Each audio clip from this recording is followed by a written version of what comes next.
Hello everyone and welcome back to our channel. In today's tutorial, I'm going to show you how to watch YouTube Shorts live. YouTube Shorts live is an exciting feature where creators can broadcast in real time using short formats. If you want to watch live YouTube Shorts and engage with creators in real time, I'll walk you through the process to find them and watch them easily. The first step is to open the YouTube app. And to do that, just go to your mobile and open the YouTube app on your mobile device, or you can go to youtube.com on your browser on your computer. The second step is to search for a short for live shorts. And to do that, just tap on the shorts icon at the bottom of the screen and scroll through the shorts feed to see if any creators are streaming live.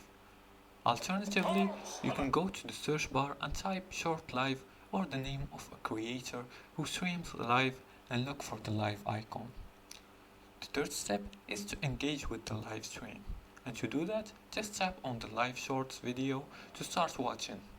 And use the live chat feature to send messages, emojis, or interact with the creator. And if you enjoy the content, tap the like button or subscribe to the creator for more updates. And that's it for today's tutorial. That's how you watch YouTube Shorts live. If you like this video and found this helpful, please like and subscribe, and feel free to leave a comment below the video if you have furthermore questions about this topic. Thanks for watching, and see you again in the next tutorial.